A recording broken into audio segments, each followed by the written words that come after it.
Gene प्याजे एक ऐसा topic जिससे आपको सीटेट के हर पेपर में, हर शिफ्ट में आपको इससे क्वेश्चन देखने को मिलेगा। चाइल्ड डेवलपमेंट एंड पेडागोजी, बाल विकास के अंदर हम प्याजे को पढ़ते हैं, जबकि आप हिंदी और इंग्लिश पेडागोजी में भी इनके कुछ थॉट और उस प्रोसेस को देखते हैं कि इनसे क्वेश्चंस हमेशा आते हैं। तो बहुत इंपॉर्टेंट है कि सारी चीज़ों को एक सिस्टमैटिक तरीके से हम समझें, क्योंकि अगर हमारा प्याजे से कॉन्सेप्ट कमज़ोर होता है तो इसका मतलब है कि हमारा जो सीटेट है वो हम उसमें मार्क्स हमारे और क्या हो रहे हैं, डिक्रीज़ हो रहे हैं, क्योंकि ऐसे टॉपिक्स पे कमांड होना बेहद ज़रूरी है। तो इसी टॉपिक के ऊपर आज हम कंप्लीट डिस्कशन करने वाले हैं। ये वो स्ट्रैटेजी है जिससे मैं खुद स्टडी करती हूँ एंड आई होप, मैं इस चीज़ की उम्मीद भी करती हूँ कि आप लोगों के लिए भी ये उतना ही बेनिफिशियल होगा। हम इसमें कॉन्सेप्ट मैपिंग के द्वारा चीज़ों को समझेंगे और आप ऐसी चीज़ें आज से पहले आप निश्चित ही नहीं पढ़े होंगे, मैं जिस स्ट्रैटेजी के साथ आपको पढ़ाने वाली हूं। तो दोस्तों, राजर्षि क्लासेस पे आपका बहुत बहुत स्वागत है। मैं प्रिया आज आपके साथ जीन प्याजे की पूरी कंप्लीट थियरी एक सिस्टमैटिक तरीके से प्रॉपर स्ट्रैटेजी के साथ आपसे डिस्कस करने वाली हूं। आप पहले इस टॉपिक को पढ़े हो या न पढ़े हो इससे कोई फर्क नहीं पड़ता, बट टॉपिक कवर कंटेंट होने के बाद जब ये कंप्लीट हो जाएगा आप खुद इस चीज़ को रियलाइज़ करेंगे। तो आइए बिना किसी देर के हम अपने टॉपिक को शुरू करते हैं। बट उसके पहले अगर आप चैनल पर पहली बार विजिट कर रहे हैं तो चैनल को सब्सक्राइब कर लें, बगल में बेल आइकन को प्रेस कर लें ताकि सीटेट से जुड़ी हर अपडेट से आप रहे सबसे पहले अप टू डेट। और अगर आपको ये कंटेंट समझ में आए, ये चीज़ स्ट्रैटेजी अच्छी लगे तो वीडियो को लाइक करिए और अधिक से अधिक शेयर करिए। तो आइए हम शुरू करते हैं। देखिए, सबसे पहले क्या है जीन प्याजे। लास्ट टाइम पे अगर आप रिवीजन भी करें तो भी आपके लिए बहुत ही हेल्पफुल रहने वाली है। जीन प्याजे कहाँ के साइकोलॉजिस्ट थे? तो ये हमारे स्विट्जरलैंड एक स्विस साइकोलॉजिस्ट थे। जो बच्चे हैं ना, जीन प्याजे का ये मानना था, इन्होंने जो ये पूरी थियरी दी थी ये खुद के ही बच्चों पर क्या किया था, इन्होंने खुद के ही बच्चों पर एक्सपेरिमेंट करके दिया था। ये तथ्य याद रखें। उसके अलावा इन्होंने बच्चे को ना बहुत ही एक्टिव कंस्ट्रक्टर माना है, कि इनका मानना है बच्चे बहुत ही सक्रिय होते हैं, लिटिल साइंटिस्ट, नन्हे वैज्ञानिक होते हैं बच्चे। कैसे? आप बच्चे को कोई चीज़ दे दीजिए, वो उसमें से तोड़ के मोड़ के मतलब चीज़ों को क्या करते हैं, रिक्रिएट करते हैं, तोड़ेंगे फिर उससे कुछ जोड़ेंगे। तो ये क्या मानते हैं, बच्चों को एक लिटिल साइंटिस्ट मानते हैं। इनकी थियरी का जो नाम है वो क्या है, कॉग्निटिव डेवलपमेंट थियरी या कॉग्निटिव थियरी।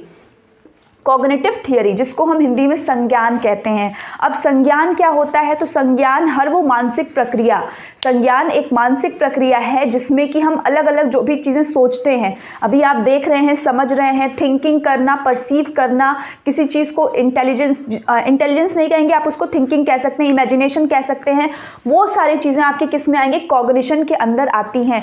इसी प्रकार की एक थियरी इन्होंने दी है जिसका नाम है कॉग्निटिव डेवलपमेंट थियरी, संज्ञानात्मक विकास का सिद्धांत, जिसको दिया है जीन प्याजे ने।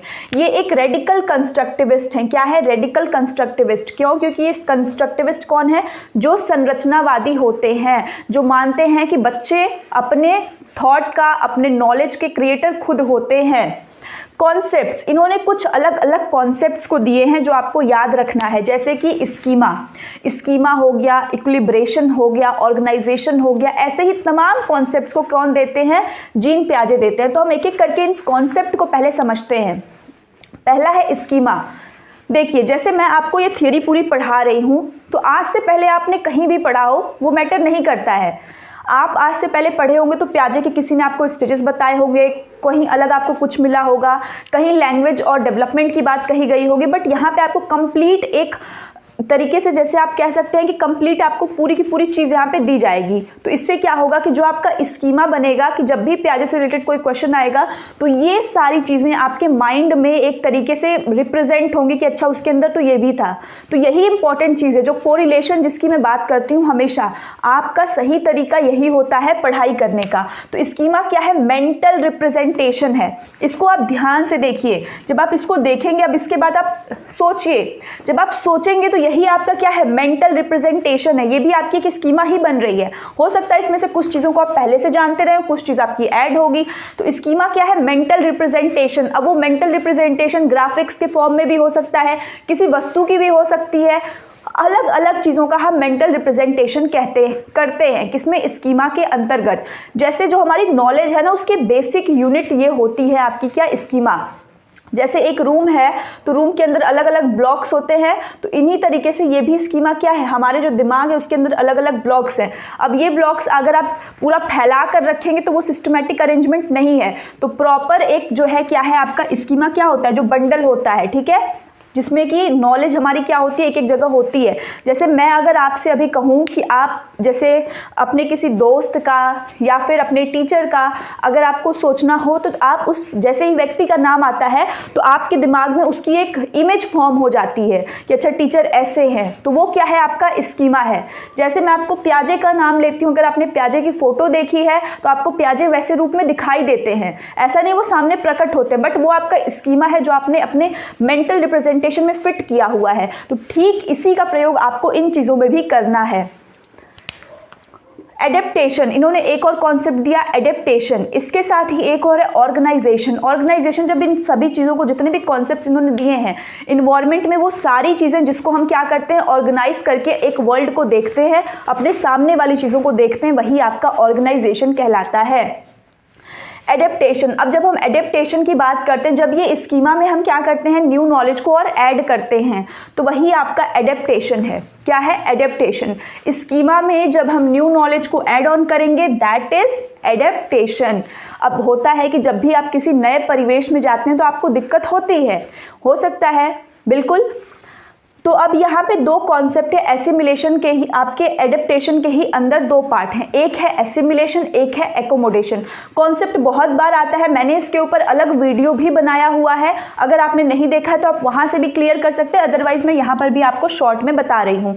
एसिमिलेशन हमेशा याद रखिए, कभी भी अगर क्वेश्चन में लिख दे ऐड न्यू नॉलेज, नई नॉलेज का क्या करना है ऐड ऑन करना है, जो चीज़ आपको पहले से पता ही नहीं थी। एज्यूम करिए प्याजे की थियरी आपको पहले से पता ही नहीं थी, अब आप पहली बार पढ़ रहे हैं, तो ये आपका एसिमिलेशन हुआ। क्या हुआ, एसिमिलेशन। अब हो सकता है कि प्याजे की थियरी में आपने बहुत सारी चीजों को पढ़ लिया बट आपने इसके स्टेजेस को नहीं पढ़ा या कोई चीज आपको नहीं पता, तो जैसे ही वो चीज न्यू नॉलेज ऐड तो कर ली, बट जब आप बाहरी वर्ल्ड में एग्जाम देने गए तो क्या हुआ, अब वहां पे आपको क्या है कि आपको तो समझ ही नहीं आया कि अरे तो मैंने पढ़ा ही नहीं था, तो वहां पे डिसइक्विलिब्रेशन, वहां अवस्था क्या हो रही है, डमाडोल, गड़बड़ हो गई, डिसइक्विलिब्रेट हो गया आपका। तो उस केस में एकोमोडेट आप करते हैं कि फिर उस नई नॉलेज को भी लेंगे उठा करके कि अच्छा स्टेजेस भी होती हैं और उसको प्याजे के साथ जोड़ देंगे। अब जब आपने जोड़ दिया तो आपने क्या कर दिया, एकोमोडेट कर दिया, कि मतलब जो अपडेटेड वर्जन था कि स्टेजेस भी जुड़ गया है, अब आपने उसको भी उसके अंदर लेकर आ गए। तो सिंपल वर्ड्स, जो टेक्निकल वर्ड्स हैं उनको पकड़िए। अगर हम बात करते हैं एसिमिलेशन की, तो हमेशा हम नई नॉलेज को क्या करते हैं ऐड करते हैं, क्या करते हैं हमेशा नई नॉलेज को ऐड। और अगर आपसे क्वेश्चन में एकोमोडेशन दे दिया तो न्यू अपडेट है, अपडेट, तो ये कभी भी एसिमिलेशन में नहीं जाएगा, ये चीज़ याद रखिएगा। अपडेट हो गया, एडजस्ट हो गया, मॉडिफाई हो गया, मैनिपुलेट, ये सारे वर्ड्स हम एकोमोडेशन के लिए यूज करते हैं। तो आई होप कि आपको ये समझ में आया हो। अब एक आता है चाइल्ड की थिंकिंग से, ये भी प्याजे का ही है कि प्याजे का कहना है कि जो बच्चा है अगर वो सोचता है, जैसे एक छोटा बच्चा है और एक आप लोग या हम हैं, ठीक है, तो हमारी जो थिंकिंग है और जो बच्चे की थिंकिंग है उसके क्वांटिटी में डिफरेंट नहीं होता है, क्वांटिटी या अमाउंट दोनों से क्वेश्चन देता है, दोनों याद रखिए, क्वांटिटी कहे या फिर ये क्या कहे अमाउंट कहे, तो क्वांटिटी भी उसकी क्या रहती है सेम रहती है, या अमाउंट मात्रा कह दे अमाउंट कह दे तो सेम रहती है। मतलब कि अगर मेरे दिमाग में 1 लाख थॉट्स आ रहे हैं तो बच्चे के दिमाग में भी 1 लाख ही थॉट्स आ रहे हैं। समझ में आया कि मतलब जो क्वांटिटी है, जो मात्रा है, जो अमाउंट है वो सेम है, बट क्वालिटी की बात करें, काइंड की, किस प्रकार का है, किस गुण के थॉट्स आ रहे हैं वो आपके अलग होंगे। मतलब सेम क्या होगा आपका क्वांटिटी, सेम क्या होगा क्वांटिटी सेम होगी, बट जो प्रकार है, हो सकता है कि मैं अपने करियर से ओरिएंटेड चीज़ें सोचूं, कैसे मुझे और अच्छे से पढ़ाना है उसके बारे में सोचूं, बट बच्चा है कि उसको कैसे खिलौना चाहिए, उसको कैसे अच्छे आइटम्स चाहिए, इस चीज़ के ऊपर सोचे।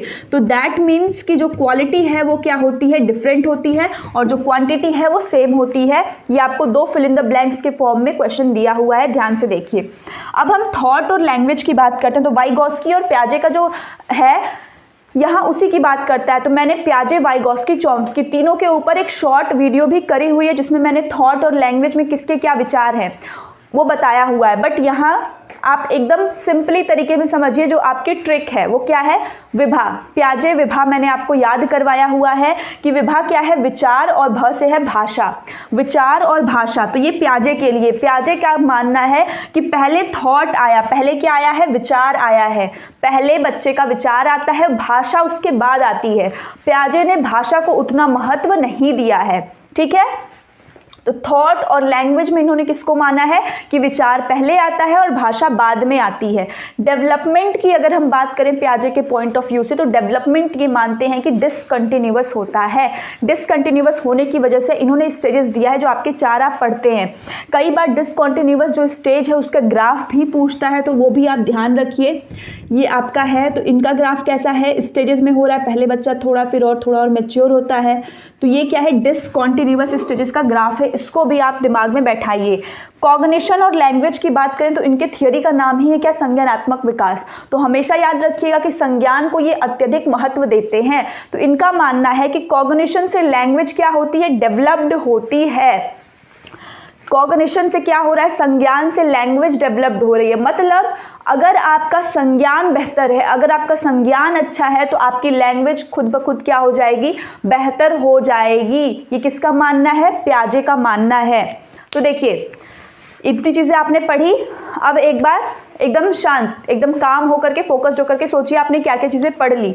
जैसे लिखा गया है आप वैसे ही दिमाग में इसको अपने बैठाइए कि प्याजे हैं स्विच साइकोलॉजिस्ट हैं, इतना तो रेडिकल कंस्ट्रक्टिविस्ट ये आपको पता है। कुछ कॉन्सेप्ट्स किसने किसने दिए, जैसे स्कीमा जैसे कॉन्सेप्ट, एकोमोडेशन, एसिमिलेशन जैसे कॉन्सेप्ट, तो ये बाकी आपका इतना कुछ आ जाएगा। अब इन्होंने लैंग्वेज और डेवलपमेंट से जो चीज़ कही है, लैंग्वेज से और आपके कॉग्निशन से भी कही है कि भाई कॉग्निशन से लैंग्वेज आपकी आएगी, ठीक। उसके अलावा और इन्होंने क्या कहा, डेवलपमेंट, विकास को इन्होंने क्या माना है, असतत, डिसकॉन्टिन्यूअस माना है, और उसके लिए आपने इस तरह के ग्राफ का भी यूज़ किया है। और उसके अलावा इनका क्या मानना है, जो हमारी विभा है, विचार और भाषा में इन्होंने विचार को अत्यधिक महत्व से देखा है। तो ये इनके कुछ बेसिक कॉन्सेप्ट्स हैं। अब हम आते हैं इनके स्टेजेस पे। तो प्याजे द्वारा कितनी स्टेजेस दी गई, अगर आपको इसका स्क्रीनशॉट लेना है तो आप ले लीजिए, ठीक है। तो प्याजे ने कितनी सारी स्टेजेस दी हैं, तो इनके 4 मेजर स्टेजेस, जिसको हम कैसे याद रखते हैं, SPCF। एक बार साथ में बोलिए, sensory motor, pre operational, concrete operational, formal operational. तो अब देखिए, अब ये आपका जो है, आप इस तरीके से इसको पढ़िए और आप इसके बाद देखेंगे जो आपकी कंफ्यूजन है, जो क्वेश्चन पूछता है, आप उसमें कभी भी गलत नहीं करेंगे, ठीक है। और अगर आपको ये कंटेंट समझ में आ रहा है, कंटेंट अच्छा लग रहा है, तो वीडियो को लाइक कर दीजिए और अधिक से अधिक अपने दोस्तों तक शेयर करिए, ताकि सभी लोग जो है इस कॉन्सेप्ट से पढ़ें और उनको जो भी कंफ्यूजन है ऐसे टॉपिक्स में, उनकी कंफ्यूजन इससे क्या हो, क्लियर हो। तो आइए देखते हैं। फर्स्ट है sensory motor stage. Sensory motor stage संवेदी गामक जो है, तो सेंसरी का मतलब ही नाम किससे पड़ा है, सेंसेस से, जो हमारी ज्ञानेंद्रियां हैं, जो 5 होती हैं, ठीक है। जो 5 हमारी ज्ञानेंद्रियां हैं, जो हमारे सेंसेस हैं, आंख, नाक, कान, त्वचा, ये सारी चीजें, ठीक। तो ये जो हमारे 5 सेंसेस है, इसमें क्या है, वही इनके क्या होते हैं, टीचर्स होते हैं। मतलब जब बच्चा, और इसकी उम्र क्या है, मतलब जन्म से लेकर के 2 साल तक, जन्म से 2 साल तक सेंसरी मोटर स्टेज रहता है। इसमें जो है, जो बच्चे के 5 सेंसेस के बारे में हम जानते हैं, वही 5 सेंसेस के टीचर होते हैं, कि बच्चा उन्हीं के द्वारा चीज़ों को क्या करता है, सीखता है, जानता है। अब इसके मेजर, जो सबसे मेन इंपॉर्टेंट इसके अंदर क्वालिटी है, वो ये है। पहला है ऑब्जेक्ट परमानेंस। क्या है, ऑब्जेक्ट परमानेंस, कि बच्चे के सामने, अभी मैंने दिखाया कि ये देखो मार्कर है, अब बच्चा इसके लिए रोया, मैंने हटा दिया, देखो कौवा लेके गया। अब कौवा ले गया तो बच्चे को लगता है कि वो चीज़ मेरे सामने से हट गई, दैट मीन्स उसका एग्जिस्टेंस खत्म हो गया, वो अस्तित्व से ही चली गई। समझ में आ रहा है। तो ये आपका ऑब्जेक्ट परमानेंस है। ये दोनों होता है, out of site, out of mind. कुछ तो ऐसे होते हैं कि आंख के सामने ओझल हुआ तो गया, और कुछ उसके माइंड से भी, कि दिमाग से ही गायब हो जाता है कि अच्छा ऐसी कोई चीज़ एग्जिस्ट भी करती थी। बट इसके लास्ट में जब सेंसरी मोटर 2 साल के उसमें बच्चा पहुंचता है, तो ऑब्जेक्ट परमानेंस की जो क्वालिटी है वो धीरे धीरे अपने आप क्या हो जाती है, खत्म होने लगती है। मतलब अब आप बच्चे को बताइए कि ये मार्कर है और ये कौवा ले गया, तो उसको पता है कौवा कुछ नहीं लेकर गया है, आपने बस उसको क्या कर दिया, छुपा दिया है, ठीक है। Deferred imitation. डिफर्ड इमिटेशन का मतलब होता है, इमिटेशन का मतलब ही होता है कॉपी करना, कि बच्चा जैसा देखेगा वो वैसा ही बोलेगा, आप उसको जो सिखाएंगे वो उसी प्रकार से नकल करता है। गोल डायरेक्टेड बिहेवियर, ये गोल डायरेक्टेड बिहेवियर क्या है कि बच्चे को अगर आपने कह दिया कि जाओ वहाँ से ये ग्लास उठाकर लाओ, तो बच्चा वहीं पर जाएगा और सिर्फ उसको वही चीज़ें दिखाई देती है कि बस उसको जहाँ जाना है वो वहीं जाएगा और वो चीज़ कर कर वापस आ जाएगा। तो ये कुछ कैरेक्टरिस्टिक्स किसके हैं? सेंसरी मोटर के। तो कौन कौन से आपने 3 पढ़े, कौन कौन से पढ़े? ऑब्जेक्ट परमानेंस पढ़ा, डेफर्ड इमिटेशन पढ़ा, और इसके साथ ही आपने थर्ड क्या पढ़ा है? थर्ड आपने पढ़ा है गोल डायरेक्टेड बिहेवियर। क्लियर? अब आ जाते हैं pre operational stage. Pre operational stage और थर्ड जो आपका है कंक्रीट ऑपरेशनल। क्वेश्चन अधिकतर इन्हीं दोनों में पूछता है और लर्नर्स इन दोनों में कंफ्यूज हो जाते हैं और कई बार इस कंफ्यूजन के चक्कर में क्या करते हैं, अपने मार्क्स गंवा देते हैं। तो आप इन दोनों को ध्यान से थोड़ा समझिएगा। देखिए, जब हम बात करते हैं किसकी? प्री ऑपरेशनल की, तो प्री ऑपरेशनल जो है आपका पहले तो 2 से 7 साल की अवस्था होती है। कितने की? 2 से 7 साल। तो 2 साल का अगर बच्चा है तो वो किससे खेलेगा? टॉय से ही तो खेलेगा, क्योंकि यहाँ तो वो सेंसेस है उसका, उसके पास इतना हाथ पैर उसका इतना डेवलप नहीं हुआ कि वो हर चीज़ से खेल लेगा, सब कर लेगा। बट जब वो 2 साल के ऊपर का होता है तब वो धीरे धीरे टॉयज़ के साथ खेलना, उनके साथ इंटरेक्ट करना सीखता है। तो इसीलिए इसको हम टॉय एज भी कहते हैं। क्या कहते हैं? टॉय एज, या फिर प्री चाइल्डहुड एज भी कहीं कहते हैं। तो अगर प्री चाइल्डहुड दे दे तो प्री ऑपरेशनल से याद रखिएगा कि प्री चाइल्डहुड एज भी कहते हैं या फिर इसको हम टॉय एज भी कहते हैं, 2 से 7 साल। पहली चीज़ तो ये। दूसरी, जब लैंग्वेज की बात आती है, जो लैंग्वेज है, लैंग्वेज डेवलपमेंट के लिए ये स्टेज बहुत ही इंपॉर्टेंट होती है। Crucial stage for language development होती है हमारी प्री ऑपरेशनल स्टेज। थर्ड आपका, ठीक है, ये 2 चीज़ आपको याद रखनी। अब इसका मोस्ट इंपॉर्टेंट क्वेश्चन यहाँ से रिपीटेड आता है, बहुत ही ध्यान से फोकस होकर समझिए। लैक्स रिवर्सिबिलिटी। रिवर्सिबिलिटी का मतलब क्या होता है कि अगर आपने कोई चीज़ करी A+B तो B+A भी होता है, ये रिवर्सिबिलिटी होती है। और ऐसे बच्चों में जो है, जो बच्चे 2 से 7 साल की अवस्था में होते हैं, उनके अंदर रिवर्सिबिलिटी की कमी होती है। जैसे कि अगर हमने 2 कंटेनर उनको दे दिया, ठीक है, मान लीजिए ये 2 कंटेनर है, 2 कंटेनर हमने दे दिया। अब हमारे पास है 500 मिलीलीटर वाटर है, ठीक है, 500 मिलीलीटर पानी है। तो हो सकता है पानी आपका सेम है, तो उसमें जो है आपका इतना आ गया, जो वाटर है आपका ये पूरा आ गया, इसमें जो है पानी आपका इतना ही आया। अब बच्चे से अगर पूछा जाएगा कि बताओ पानी ज़्यादा किसमें, तो वो इसमें बताएगा। क्यों? क्योंकि उसके अंदर रिवर्सिबिलिटी का जो गुण है वो नहीं आया है, रिवर्सिबिलिटी अटेन नहीं की है उसने। उसको नहीं पता है कि A+B अगर जो है आपका मान लीजिए आता है C, तो उसको नहीं पता है कि B+A भी हम करेंगे तो भी C ही आएगा। जैसे कि 1+2 करते हैं 3 आता है, तो 2+1 भी करेंगे तो 3 आएगा। वो जोड़ के भले बता सकता है, बट उसके अंदर जो रिवर्स करने की क्षमता है वो नहीं आएगा। इसके अलावा जैसे कि अगर हम उसको बताएंगे कि जैसे वाटर है आपका, पहले क्या है? पानी, क्या है? वाटर। अब इस वाटर को जब हमने क्या कर दिया? जमा दिया, तो ये आपका बन गया क्या? Ice cube. क्या बन गया? Ice cube. तो ये नहीं सोच पाएगा कि जो आइस क्यूब है ये भी मेल्ट होकर के क्या बन जाएगा? ये भी मेल्ट होकर के पानी ही बन जाएगा। ये वो बच्चा नहीं सोच पाता है। तो इस प्रकार के रिवर्सिबिलिटी की जो लैक होगी वो किस स्टेज में होगी? तो जब बच्चा खिलौने से खेल रहा होगा, मतलब प्री ऑपरेशनल स्टेज में होगी। पहली चीज़ ये क्लियर हुई आपको। ईगोसेंट्रिज्म, अहम केंद्रित वाक्य। तो अहम केंद्रित वाक्य किसके द्वारा दिया गया है? तो पियाजे के द्वारा। First question. सेकंड क्वेश्चन ये आता है कि ईगोसेंट्रिक किस स्टेज की क्वालिटी है? तो ये आपके जिस वर्ष में बच्चा खिलौनों से खेलता है, मतलब प्री ऑपरेशनल स्टेज, 2 से 7 साल, 2 से 7 साल प्री चाइल्डहुड स्टेज की ये क्वालिटी है। तो चूंकि जो ईगोसेंट्रिज्म है, बच्चा उसमें क्या कहता है कि उसको लगता है कि वो जैसा सोच रहा है पूरी दुनिया उसी के अकॉर्डिंग सोचती है, जैसा वो सोचता है वैसा ही बाकी दुनिया के लोग भी सोचते हैं। अगर उसको खाना या फिर उसको कोई खिलौना अच्छा लगता है तो बाकियों को भी वही चीज़ खिलौना ही अच्छा लगता है। अगर उसको खेलना अच्छा लग रहा है तो बाकियों को भी वही खेलना ही अच्छा लगता है। उसी के साथ ये लोग ईगोसेंट्रिक स्पीच होती है एक, कि बच्चा बोलते खेलते हुए क्या करता है? कुछ शब्दों का प्रयोग करता है अपने आप ही। तो पियाजे ने ईगोसेंट्रिक स्पीच को उतना महत्व नहीं दिया है, ये बात याद रखिएगा। इन्होंने कहा है कि ये बच्चे के किसी काम का नहीं है, बच्चा ऐसे ही बोलता है। जबकि आप वाइगॉस्की के केस में देखेंगे, ईगोसेंट्रिक स्पीच के ही आप इक्विवेलेंट में कह सकते हैं, इक्विवेलेंट में कह सकते हैं। उन्होंने अपनी स्पीच दी है प्राइवेट स्पीच। कौन सी स्पीच दी है? प्राइवेट स्पीच, जिसको उन्होंने बहुत ही अधिक महत्व दिया है कि प्राइवेट स्पीच बच्चा क्या करता है, खुद को गाइड करता है और ये उसके लिए इम्पॉर्टेंट है, जबकि ईगोसेंट्रिक स्पीच को पियाजे ने उतना महत्व नहीं दिया है। ये बात आप याद रखिए। एनिमिज्म, एनिमिज्म जैसे एनिमल है, एनिमिज्म एनिमल याद रख सकते हैं। तो ये क्या है, बच्चे के अंदर निर्जीव जो चीज़ें होती हैं उसको भी वो सजीव मानता है। अगर बच्चा यहाँ से चल रहा है और मान लीजिए उसको इस बोर्ड से टकरा गया, उसको चोट लग गई, तो उसको ये लगता है कि अब इस बोर्ड को भी वो क्या करे, मारे। क्यों? क्योंकि उसने इसको हर्ट किया है, उसको चोट पहुँचाया है।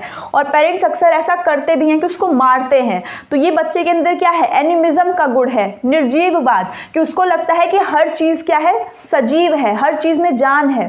ठीक है, वो पेड़ों को देख के, पेड़ तो मान लीजिए वैसे सजीव है, मतलब हर चीज़ को, अपने डॉल या फिर जो भी रहता है उससे भी बच्चे बात करते हैं कि तुम खाना खाई, या पहले इसको खाना खिलाइए मम्मी, फिर उसके बाद हम खाएंगे। बच्चे ऐसा भी करते हैं। ये क्वालिटी किस स्टेज की होती है, तो उसी स्टेज की जिसमें बच्चा टॉय, खिलौने खेलता है।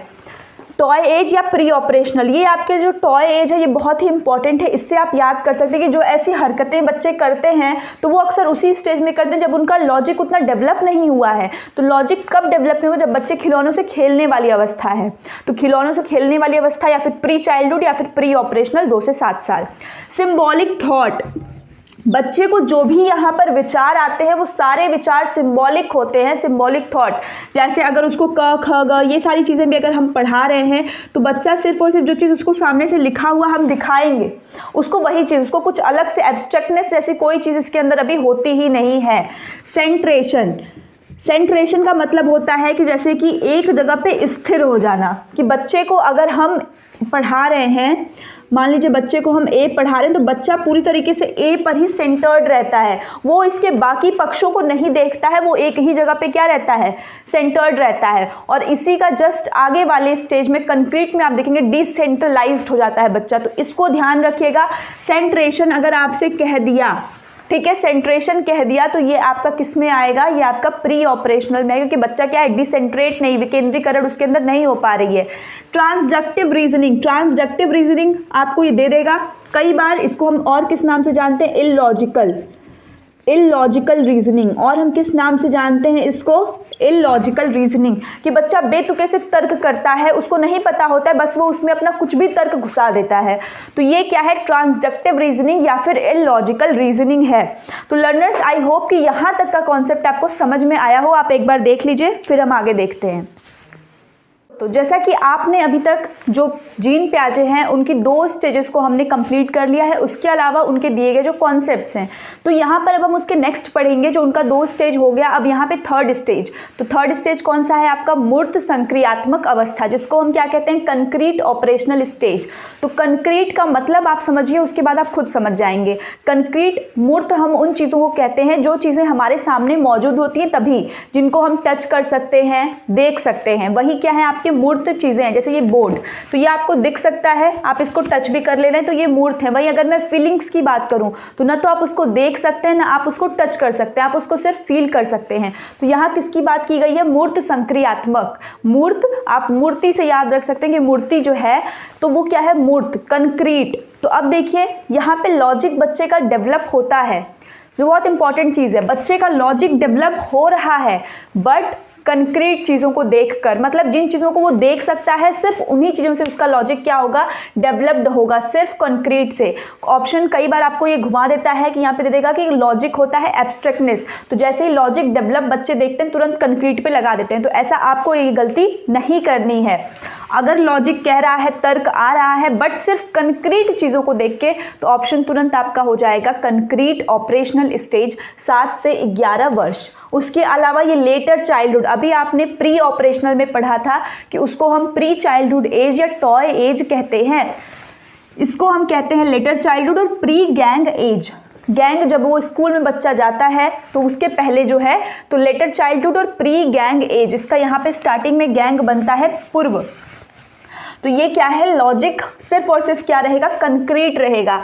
अब हम बात करते हैं इनके ये 3 इंपॉर्टेंट टर्म, तो ये तो आपको भूलना नहीं है। आप इसको SCC से भी याद रख सकते हो, जैसे ACC होता है तो ACC हमने रेंजुली वाले में भी याद किया है, तो बस उस ACC के आगे आपको क्या कर देना है, S लगा देना है बस। तो ये कंफ्यूज मत होएगा, आपका इससे 2 कॉन्सेप्ट है, ACC जो है रेंजुली का जो हमने 3 रिंग मॉडल पढ़ा है गिफ्टेडनेस के लिए, वहाँ पे है जहाँ बच्चे को हाई एबिलिटी, कन्वर्जेंट और ये सारी चीज़ें चाहिए होती हैं, जो हाई ACC है। और अब हम यहाँ किसकी बात कर रहे हैं, SCC, जो कि किसके लिए है, आपका कंक्रीट ऑपरेशनल स्टेज के लिए, जो कि कंक्रीट है इसलिए डबल C आ रहा है। ये क्या है, seriation, classification and conservation, seriation, classification and conservation, 2 से 3 बार बोलिए आपको याद हो जाएगा। और ये किसका है, SCC। तो ये कितने हैं, 1 2 3 मैंने आपको बताया, और ये स्टेज कौन सा है, तीसरे स्टेज में। तो SCC, और कौन से स्टेज में कितने हैं, 3 है, SCC 3 है, और स्टेज कौन सा है, तीसरा स्टेज है। क्लियर। तो अब देखिए पहले ये समझिए कि होते क्या हैं। जब हम बात करते हैं, पहले वाले से शुरू करते हैं, सीरिएशन। तो सीरियल आप जानते हैं ना क्या होता है, सीरियल का मतलब है एक के बाद एक, एक के बाद एक। जो सीरियल हमारे हिंदी सीरियल्स भी आते हैं उसमें भी एपिसोड्स आप लोगों ने देखे होंगे कि आज का ये एपिसोड, कल का वो एपिसोड। तो ठीक वैसे ही सीरियल से याद रखना है, एक के बाद एक क्रमिक, उसमें आप इसमें क्या कर सकते हैं, इसे क्रम में है तो ये आपका क्या है, ये आपका है सीरियल, कि जिसमें सीरियल वाइज वो चीज़ें चलती हैं। नेक्स्ट है आपका सी से आप कंजर्वेशन ले लीजिए। कंजर्वेशन जो संरक्षण होता है, तो वो कंजर्वेशन करने की क्षमता बच्चे में आ जाती है। कंजर्वेशन करने की क्षमता बच्चे में क्या होती है, डेवलप होने लगती है इस स्टेज से। जैसे कि जो हमने अभी रिवर्सिबिलिटी वाला टॉपिक पढ़ा था वो भी, तो कंजर्व करने का मतलब है कि उसको पता चल जाता है ये चीज़ कि जैसे 2 अगर ये हैं, दोनों में एक में ज़्यादा है एक में कम, तो वो दोनों का क्या है, अमाउंट सेम है। तो एनर्जी जैसे है ना कि जिसको हम न तो क्रिएट कर सकते हैं न तो बना सकते हैं, उसको सिर्फ एक फॉर्म से दूसरे फॉर्म में चेंज कर सकते हैं। तो बच्चे को ये चीज़ समझ में आ जाता है कि उसके क्वांटिटी जो लेवल है, जो अमाउंट है, उसमें कोई चेंज नहीं, सिर्फ और सिर्फ हम शेप, साइज इन सबको चेंज करके उसको अलग अलग रिप्रेजेंट कर रहे हैं।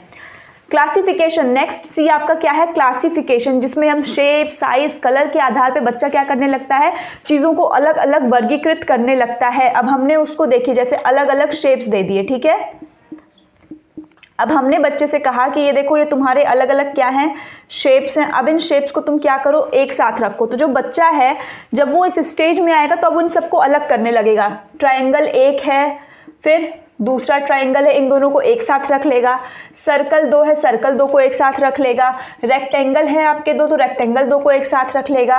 ट्रेपीजियम 2 है तो ट्रेपीजियम 2 को एक साथ रख लेगा। मतलब उसके अंदर क्या आ गया है, क्लासिफाई, चीज़ों को वर्गीकृत करने की क्षमता का विकास हो चुका है। तो ये SCC किस में आएगा, SCC आपके 3rd स्टेज में, कंक्रीट ऑपरेशनल।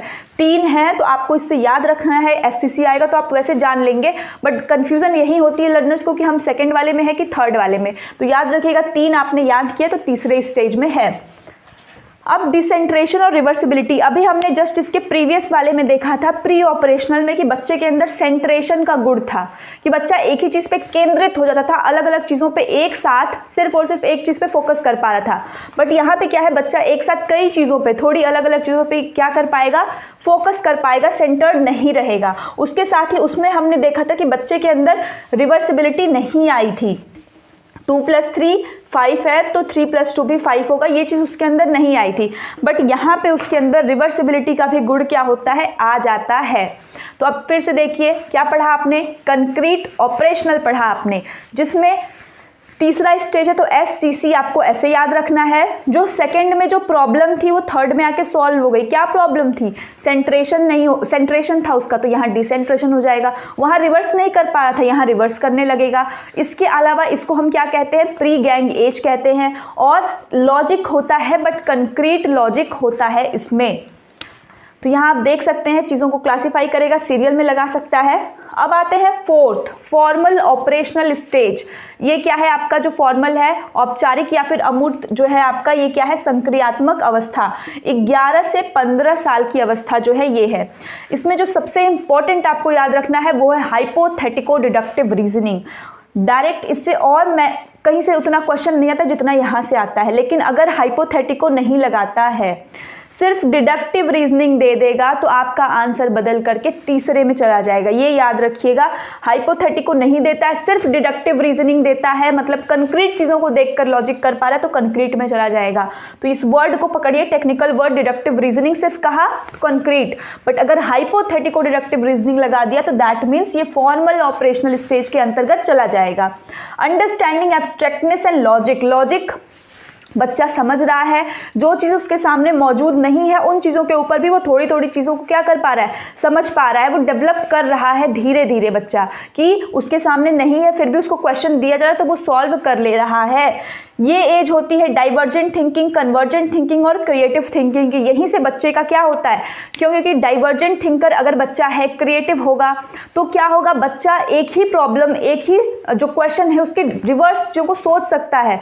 तो ज़रूरी तो है नहीं कि वो सारी चीज़ें मूर्त में ही हो, अमूर्त चीज़ें भी तो वो सोच सकता है, कुछ नई तो बनाएगा तभी तो, क्योंकि नई चीज़ जो एग्जिस्ट नहीं करती आउट ऑफ द बॉक्स तभी तो करेगा।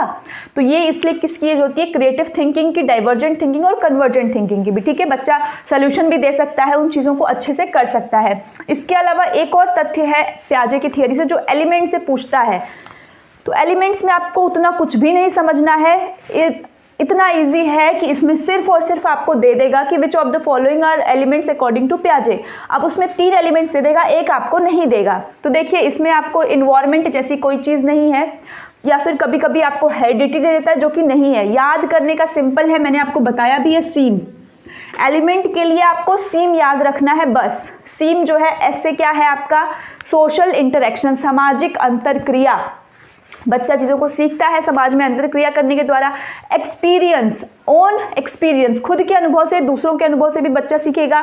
इक्विलिब्रेशन, संतुलन, जो संतुलन की अवस्था होती है, जैसे ही संतुलन की अवस्था है तब तो ठीक है, डिसइक्विलिब्रेशन होते ही बच्चे ने जो एसिमिलेट किया था उसमें ऐसे ऐसे डगाडोल हो जाता है वो चीज़, तो फिर उसके बाद वो एकोमोडेट करता है इसी अवस्था में जब संतुलन उसका क्या होता है, बिगड़ता है। मैचुरेशन, मैचुरेशन जब मैच्योरिटी उसकी है वो चीज़ है। तो सेम से आप इसको प्रॉपरली तरीके से याद कर सकते हैं।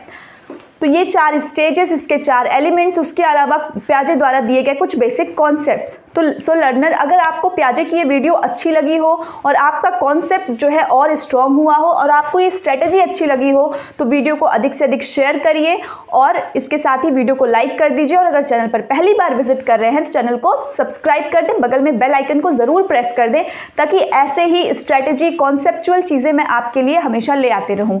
Thank you.